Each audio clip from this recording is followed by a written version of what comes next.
A person says, I want to accept upon myself in the Zirut, I want to become a Nazir. No one should ever today accept upon himself to become a Nazir. We don't have a Beit HaMikdash to bring the proper kabbanot, to bring the proper offerings. So nobody should say they want to become a. Now, if a person become a Nazir, he has a way to undo the Nazirut. Three rabbis, and they would do it. It's called undoing the neder, hatarat nedarim. Would the rabbis undo the neder? And the Gemara said that our Mishnah, when the Mishnah talks about different prohibitions, that a person can violate 8 prohibitions in one shot, we're only talking about prohibitions that cannot be undone.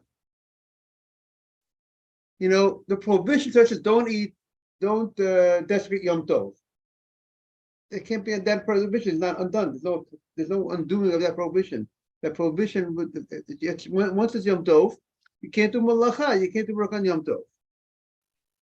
So, and therefore the Gemara says we're not going to be talking about a person making a neder. The Gemara suggests that what about if a person makes a neder, a vow that I'm not going to plow on Yom Tov?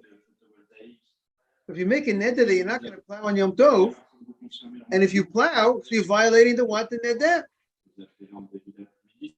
The Gemara says, what do you mean? It's already forbidden for me to make it not to plow on Yom Tov. But Har Sinai, all the Jewish people said, Naaseh v'nishma, and they made a brit, they already swore already. So once it's already an oath cannot be chal on another oath. Already the thing is forbidden. I made an oath. If I say an oath, I'm not going to use this phone today.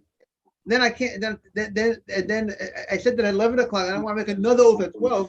I already forbade the phone to me. I can't make another oath on the phone when the oath already took effect. So there's an amazing thing, Dr. Navid, that the Gemara said yesterday. I was very inspired. We all have an oath upon us to keep every mitzvah, right? Mr. Safdie, is that a fascinating concept? Do we know that we have an oath? There's a shua, an oath that takes effect upon us, that our ancestors, right, that they accepted the Torah with an oath. And that oath was able to take effect not only for that generation, there's a power of that oath to take effect for all generations. We want to welcome Jaime back. Jaime, we miss you. Okay, so welcome back. So that if you have 2 choices, you can do it Baal Peh, or you can do old-fashioned, or you can do it. Okay, great. You know, there's a statement that Osiot Machkimot. The letters make us wiser. That's when you look inside, it makes you wiser. So the Gemara said a fascinating thing, Jaime, we just said, that there's an oath upon every Jew, every man and woman. There's an oath that we took at Har Sinai, and that oath remains for all generations, that they took the oath for us as well, that we're going to keep the Torah.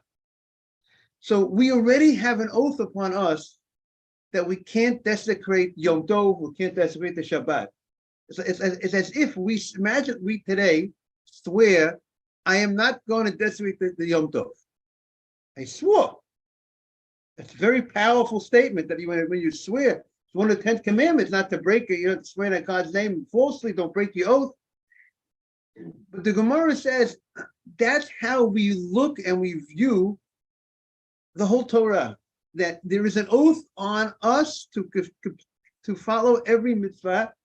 And once there's an oath already upon us, we can't, a second oath can't take effect on that oath. What does that mean?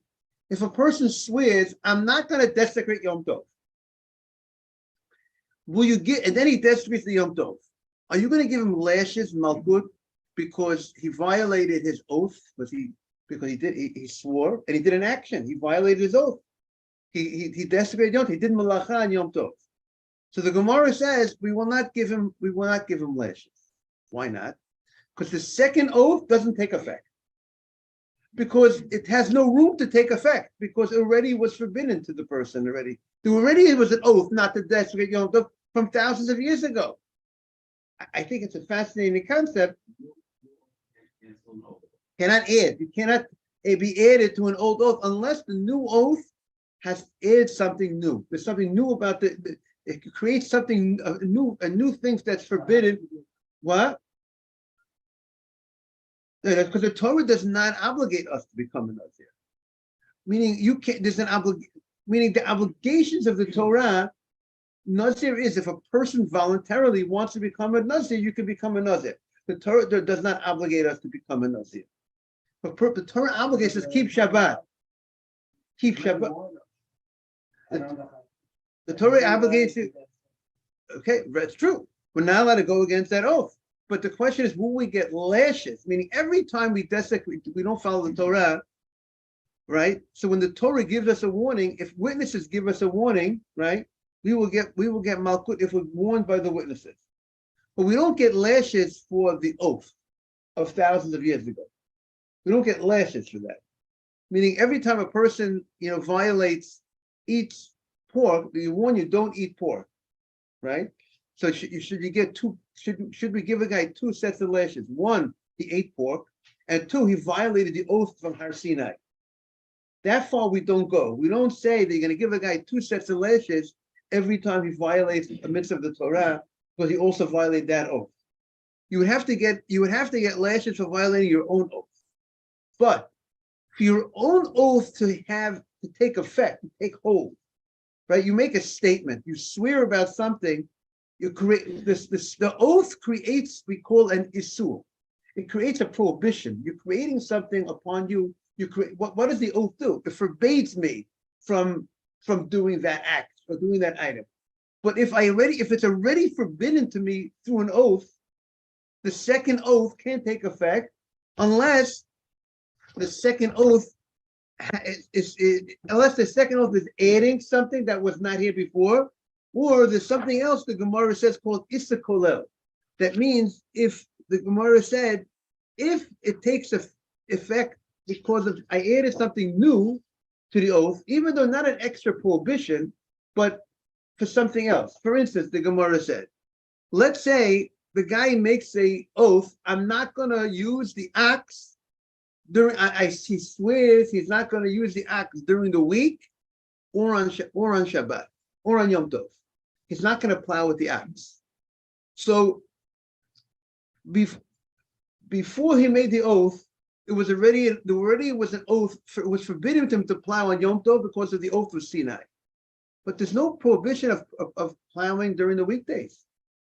So if a person makes an oath, I'm not going to plow during the weekdays or on Shabbat, since the oath has room to take effect on the weekdays, because there was never a prohibition for you to plow on the weekdays, so then there are those opinions that say that once the oath takes effect regarding weekdays, we could carry that oath and add it to the Shabbat as well, to the Yom Tov as well. And therefore, if you made an oath not to use the plow on Yom Tov or weekday, some say that through this thing called Issa Kolel, since it takes effect on the weekday, it will take effect, Morning Ilya, on the Yom Tov, and then this new prohibition of don't violate your oath would be here.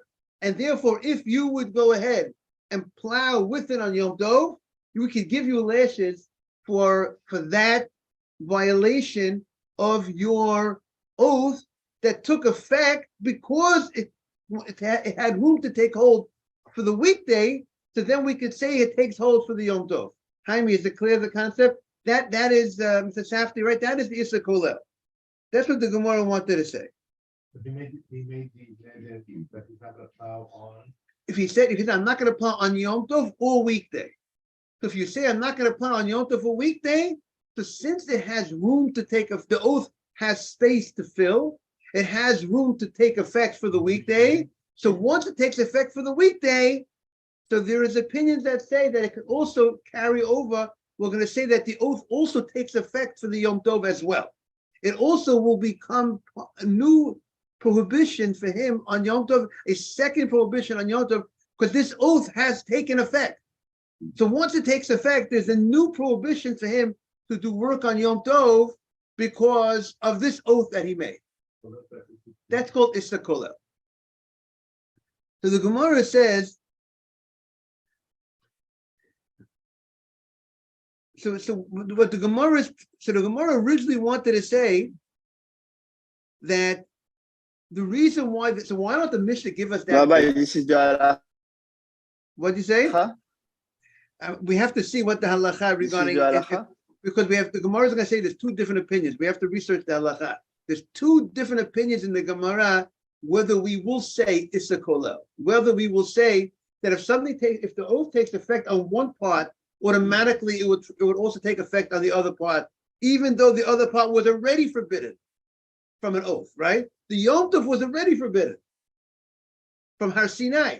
So now do we say that once the oath takes effect on one part, on the weekday, would it also carry and take effect on the Yom Tov? That's a matter of dispute in the Gemara. The Gemara in its question was holding that we should say it takes effect. And therefore the Gemara says, great, therefore the Gemara says, why don't we say that, why doesn't the Mishnah is looking for many cases of doing one act and it can violate many prohibitions in one act, right? The Mishnah says, right, Ilya, he did one act of plowing and he could violate 8 prohibitions in one act. What were the 8 prohibitions in the one act? He plowed on Yom Tov. He plowed a field that had mixed seeds. He plowed, it was 2 different animals that he used together. So he did many prohibitions in one act, correct? That's what the Gemara said. So the Gemara said, I have a 9th prohibition. If he swore that he's not going to go ahead and plow the Yom Tov or weekday, and therefore that prohibition could also kick in. That was the Gemara saying, why doesn't the Mishnah, if the Mishnah is trying to find out how many prohibitions you could violate in one act. By the way, maybe we can think positive. Look, if you could do so many prohibitions in one act, maybe you could do a lot of great things in one act too. Right? You could do one act and you could maybe accomplish a lot of great things. You know, you could do this and you could do that. So many mitzvot are being done, you know, in one act, right? So, you know, like if there's a halacha, you know, a parent, you know, if a guy goes ahead, if someone's parents are poor, right? And you go ahead and someone supports their parents. So they get, and that he goes buy them something to eat. So there's 2 mitzvot. There's honoring the parents and doing tzedakah in one shot. One act, you could get 2 mitzvot in one act. Many times you can do multiple mitzvot in one act. So here we have, the Gemara said we have 8 prohibitions in one act. So I got number 9. What's number 9? If he makes this oath that he's not going to plow by weekday or Yom Tov, and then he plows on Yom Tov, and it happened to be Shemitah year, he threw in the prohibition of Shemitah on that, and it happened to be, it was mixed seeds that he covered with the plow, so he violated planting mixed seeds, and multiple violations. So why don't we count this? So the Gemara said, yesterday we said, we don't want to count the prohibition that could be undone. This prohibition could be undone. What's the prohibition? Don't break your vow. But you could go to 3 rabbis or 3, and they could do Hatarat Nedarim. Under certain circumstances, they would undo the vow. So that type of prohibition that could be undone, we're not going to list that prohibition. So the Gemara says, what do you mean? You do list a prohibition that could be undone. Which one do you list? You listed Nazir. The Mishnah mentioned Nazir. And the Mishnah counted Nazir as one of those cases that the plowing happened on Yom Tov in a cemetery. And he was a Nazir. So a Nazir is not allowed to make himself tamei, you're not allowed to go to a cemetery. So that's how we got to 8 prohibitions. So we do list something that can be undone because the Nazir can be undone. And you listed it. So don't tell me you don't list something that can't be undone. So anyone says, you know what it meant with Nazir? Nazir Shimshon. A Nazir Shimshon can't be undone. Like Shimshon, he became a Nazir not voluntarily. God said, the angel told him, his mother, you're gonna be his parents, he's gonna be a Nazir. That was mandated, but it's something you voluntarily took upon yourself to become a Nazir, that can be undone. You can undo it. We're going to 2, 3 rabbis. But if the Torah tells you, the angel tells you from the name of God, you got to become a Nazir, that Nazir, you can't just go to 3 rabbis. Okay, let's undo it. That was mandated by the Torah. So if a guy accepted upon himself to be like that Nazir of Shimshon, then he can't be undone. Nazir Shimshon can't be undone. And he accepted upon himself, let's say, to be a Nazir like Shimshon, not to be undone. So the Gemara says, if that's the case, it's an interesting phenomenon about Nazir Shimshon. Nazir Shimshon, he couldn't drink wine. He had to let his hair grow, as we all know, but he was allowed to make himself tamei to make them.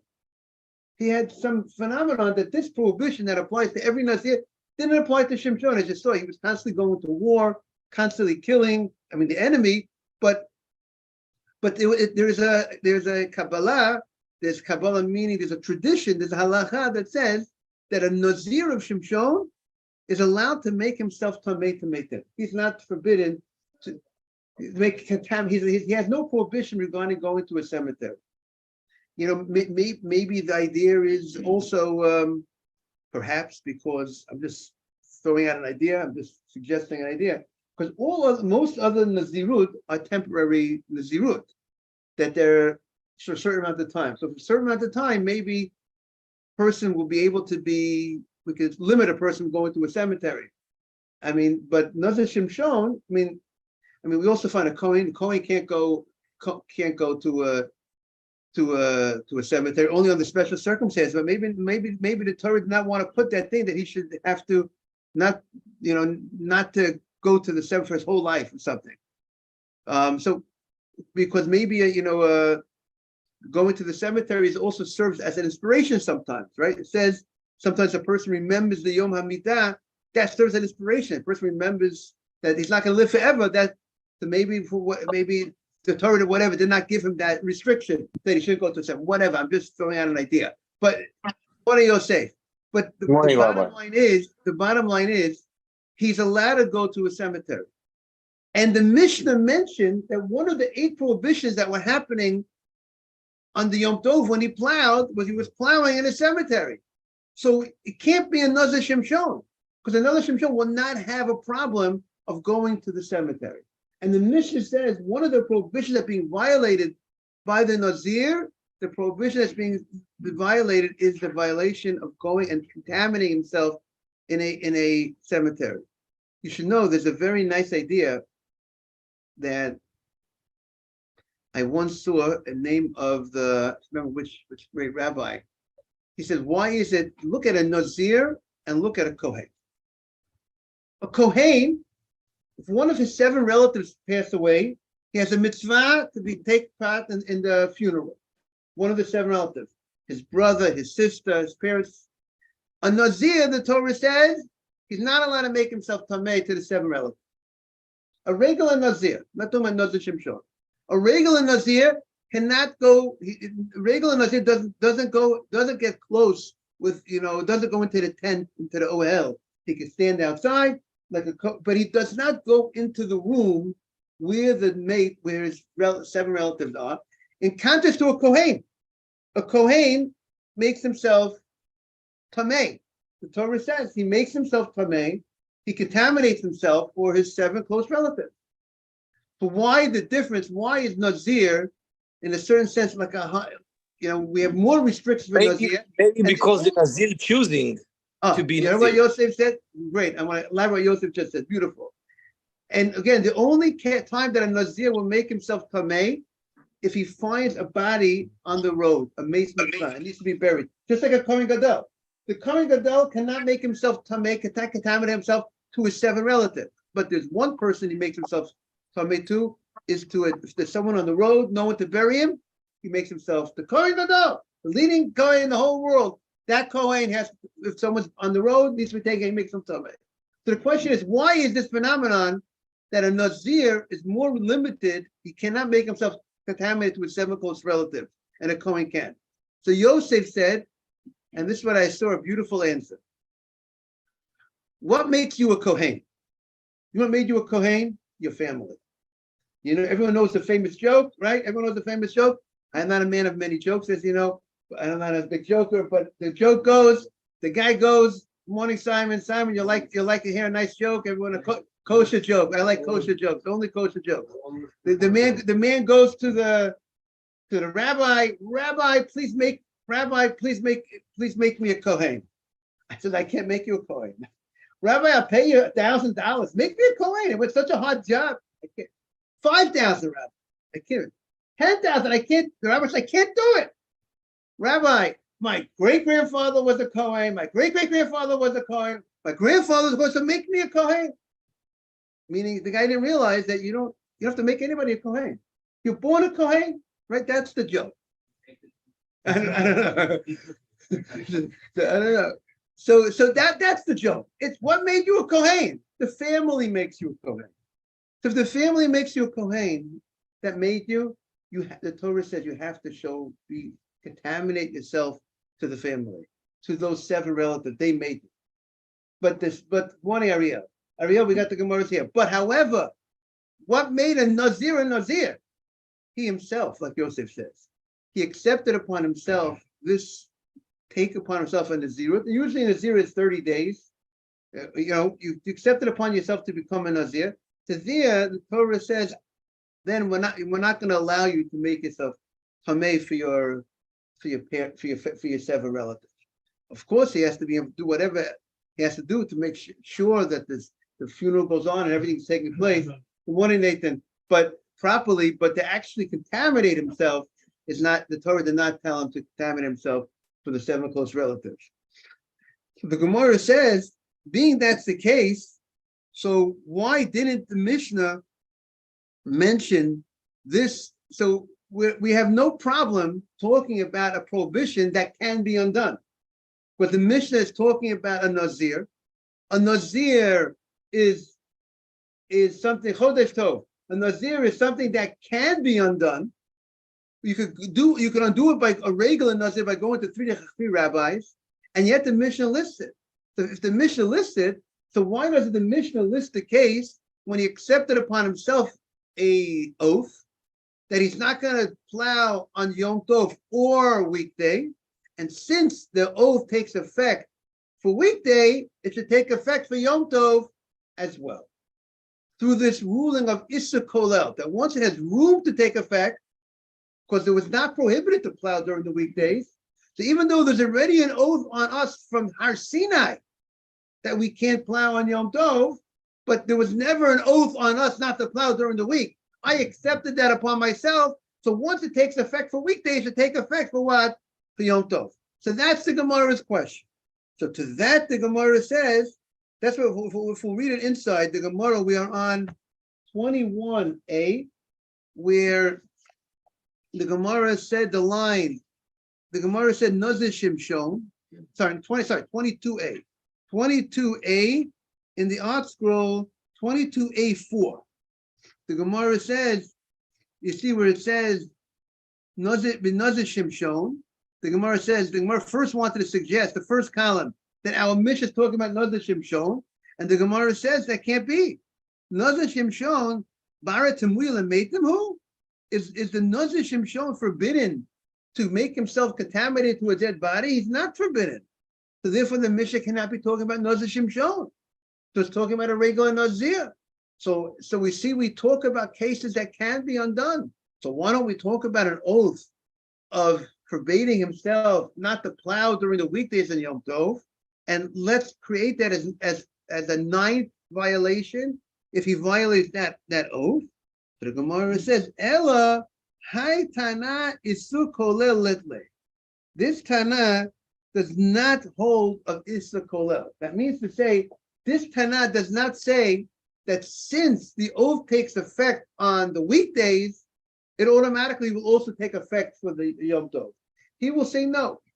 Since there's already an oath on you not to desecrate Yom Tov, not to mechel Yom Tov, there's nothing more that an oath that comes for the weekday that has no room to take hold for Yom Tov, and therefore we don't consider there's 2 prohibitions on him now for doing work on Yom Tov. The prohibition of Sinai and also a new prohibition that he created an oath.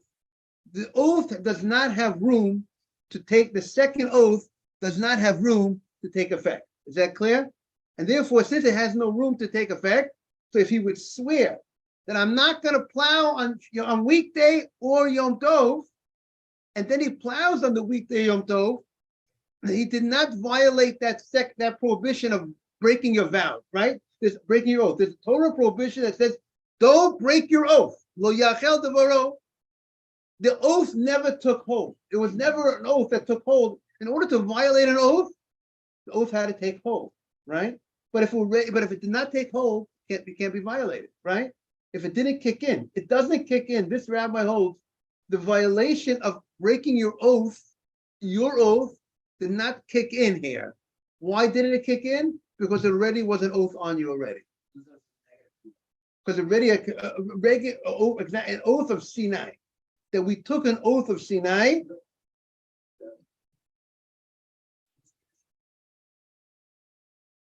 We have no, but we don't have choice. By the way, I want to explain what I mean to say. We are mandated to keep all the mitzvot. If we don't do the right thing, we have a choice to make the wrong choice.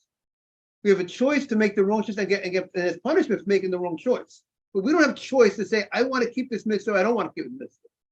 Of course, nobody is forced to keep anything, but we are told and we are mandated, we are instructed to keep all the mitzvot. But not only is that, Dr. Navid, Morning Morris, Chodesh Tov, we actually, our ancestors made an oath on Sinai that they are going to keep the Torah. Not only was the Torah given to us by Hashem, and we said we accepted upon ourselves Naaseh v'nishma, we actually made an oath. And that oath, it takes effect for us, meaning that this oath was a type of oath that was able to take effect for future generations. That's the right. We're not going to get.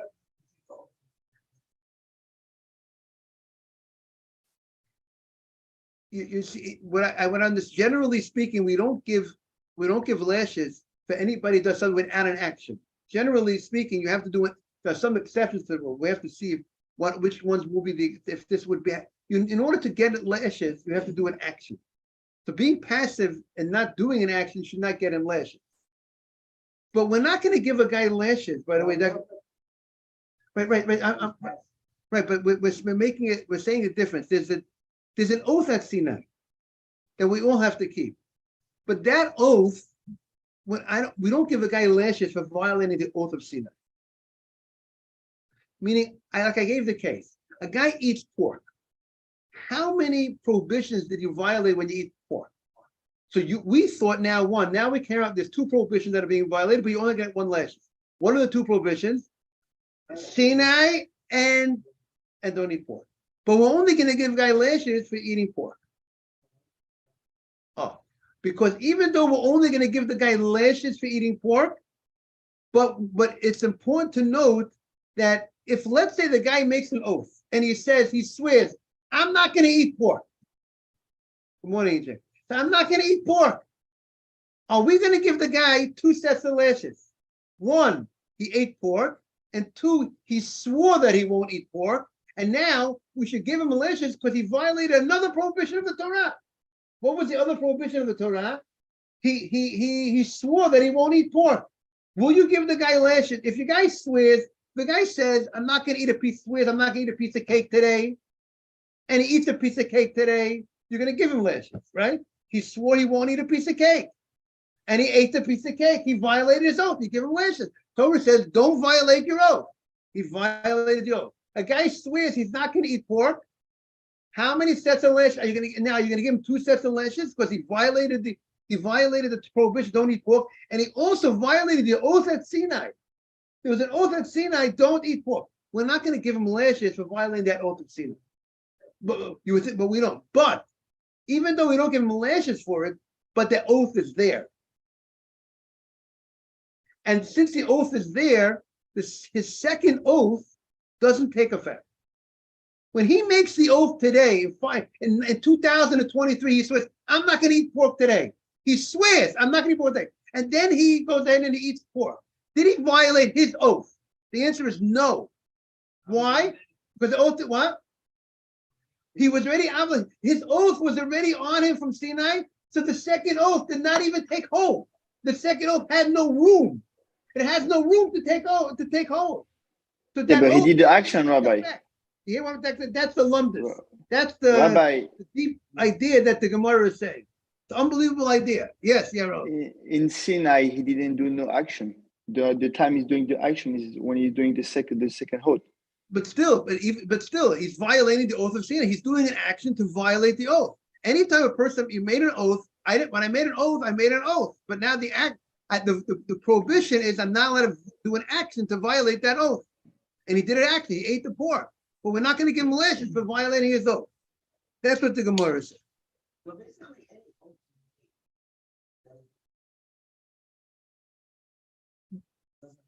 Exactly. Unless that oath is adding, unless if that oath adds something new.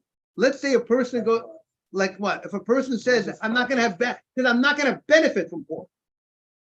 If he says, "I'm not going to have benefit," let's say he's going to say that pork should be forbidden to me totally for having benefit from pork. So now it already was forbidden to eat pork. There was no prohibition of selling the pork. Now maybe rabbinically we don't get involved. We don't raise pigs, and we don't. Maybe there's certain prohibitions. You're not supposed to. There's certain other things that we. But technically, if I want to go ahead and use the pork for some personal use, some benefit, let's say, I should be able to use the pork for some personal benefit. Let's say, on a Torah level, there's no problem using pork for personal benefit. But if I make an oath that I'm not going to use the pork, I'm not going to have any benefit from pork, I created a new prohibition on this pork that was not there before. Sinai only forbade me to eat the pork. Now I created a prohibition on it that I'm not going to benefit from the pork. So now once that takes effect for benefiting, so now even eating the pork would also be, I would be violating that prohibition of the oath, even though eating was already forbidden, but because there's an extra prohibition on this food now because of my oath, so then it has room to take effect for the eating of the pork as well. That's called Isun Mosif. Since something new was added to this food, this pork now has something new on it that was not there before. This pork now is forbidden and benefit that was not there before. So therefore, it can also include. It has room to say that now it's forbidden for me to. It creates the prohibition a new prohibition on eating it as well. Because how do you split? How do you split? You're going to tell me now there's a new prohibition of benefit. You're agreeing that benefit takes hold on this piece of pork that wasn't there before, right? Now, part of benefit is eating. So how are you going to part of benefit if you say you can't? You place on this piece of pork a prohibition called benefit. Benefit includes benefit. Benefit includes eating as one form of benefit. So now that you said that the prohibition of benefit is on this piece of pork, so eating is part of that umbrella of benefit, and therefore, the prohibition of eating it will now be if I would eat it, I am also violating this oath that I added to this piece of pork. That's the logic why you would say if you added something to this, it has room. It's taken effect. You have created a prohibition of benefit on this. So now eating is a form of benefit. So there should be a violation of violating this oath if you ate this piece of pork, not only of eating the pork, but also a violation of the oath that you made. That's the idea of Mosif. When you added a prohibition to this thing that wasn't here before, you gave room for it to take hold on that same prohibition of before. No, it depends. It all depends how your oath. What was the terms and condition of your oath? Did you make an oath for a day, for a month, for a year? All depends. What was in your oath.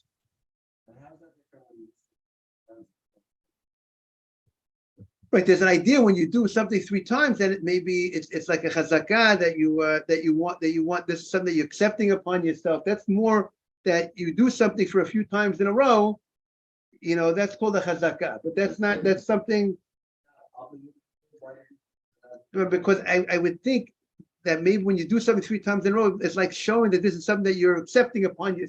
I presume it's more like you're accepting upon yourself to do this on a regular basis. And then if you don't do it and you stop it, because when you do it 3 times, you're showing this is something that you're going to be doing on a continuously, and then you stop it. And if you don't do it continuously, maybe you're breaking that undisclosed.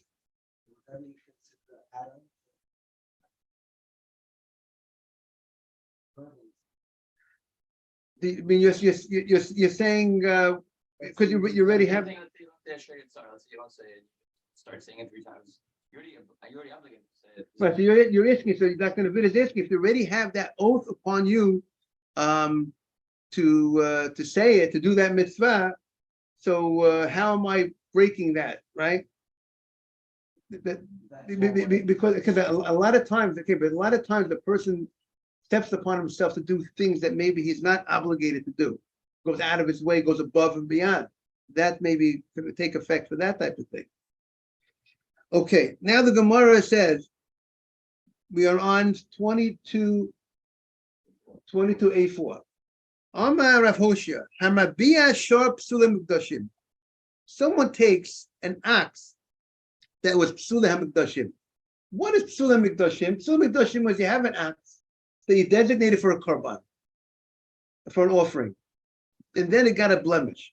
There's certain blemishes, certain wounds, and certain other things that will invalidate the animal to be brought as a korban, as an offering. But the animal still has holiness. And what do you got to do with the animal? You got to go ahead and redeem the animal. And you redeem the animal onto another animal. And then the second animal will be brought as the korban. And then this animal you could slaughter and you could eat the food from this animal because you redeemed it. Just like we learned about Ma'aseh Sheni, right? About Ma'aseh Sheni, that you're supposed to take the Ma'aseh Sheni food to Jerusalem, right? If you live in Haifa, Tel Aviv, and you have produce, you take it to Jerusalem. But if it's too hard for you to carry it, you're allowed to go ahead and you redeem it. And once you redeem it onto money, you take the money to Jerusalem, but then you can eat the food in Tel Aviv and Haifa. No, they're all different types. No, we're not talking about a blemish that will make it a treifa, right? We're not talking about an internal hole in the lung. We're not talking about that, because then I can't even eat it. I can't slaughter it. Talking about a type of blemish that will not. It's more that's not going to affect that the animal's going to die within a year as a result of that blemish. We're not talking about that type of blemish. Correct. If that's right, it's not right. That's a kosher animal. A treifa is an animal that, let's say you find the hole in its lung or these type of things. That means the animal is going to die within the year, and that's the animal the Torah says you can't eat. It has some sort of internal something. Now, so the Torah. So here we're talking about once you redeem this animal, even though you redeemed it, there are still laws, and you can eat it, but there's still laws of holiness that still apply to this animal that was consecrated, that was originally going to be brought as an offering in the Beit HaMikdash. Even though now it's not going to be brought as an offering in the Beit HaMikdash, there's still laws that apply to it. You can't work this animal. That's one of the laws that apply to it. You can't work it. You can't work it for personal, you can't work it. Just like an animal that's kachim, that you designate for the Beit HaMikdash, you can't work the animal, you can't plow with that animal. It's designated for holiness. So too, this animal. So if a person goes ahead and now there are certain laws about this animal this animal has a mix to it. It has, in one sense, it has laws like a holy animal. You can't work it, and some other laws that apply. And in some senses, you can slaughter it wherever you want. You don't have to bring it to the Beit HaMikdash. So one understanding is that, so we consider it's like a mixed breed. It has holiness and it has chulin. It has mundaneness in this animal. So one understanding is that because of that, if you go ahead and if you work with this animal, the Gemara gives a case, Hamarbia. Marbia is another case of mating two different animals. If you mate two different animals together, the Torah says there is a prohibition of mating two different animals. And there's malkut for such a thing. If a person mates two different animals, right? You take an ox and a donkey, and you mate them together. Or different animals you mate together, different species. So the Gemara is saying this phenomenon that this animal that has a mix to it, it has. If you mate this animal, even with a regular animal, even with a similar animal of this same species, but this animal is considered a multifaceted type of animal, and therefore there would be lashes for mating it with another animal. Tosfos understands because the Torah classifies this animal as a mix. The Torah gave this animal a definition, considers it it's no longer considered the normal, and it has a status of a domesticated animal and a non-domesticated animal. Because it has laws of meaning just like a non-domesticated animal, you don't bring a non-domesticated animal as a korban. Right? A wild animal is not brought as a korban. So this animal, since you can slaughter it wherever you can, wherever you want, once you redeem it, so it has laws of both a domesticated and not domesticated animal.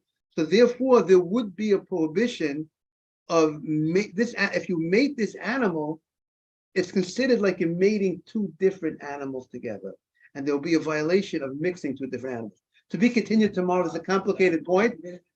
Even say, that's the big chiddush. I want to wish everyone Chodesh Tov, great day, and a beautiful davening, a beautiful tefillah to everybody. Chodesh Tov, Rabbi. Kol Tov. Chodesh Tov, Chodesh Tov. Chodesh Tov, everybody. Chodesh Tov, Yaron. Yeah, yes. I'm going to be a little later, but I'll be here today. Yes. I'll see you later, Mr. Abraham. Take care of yourself.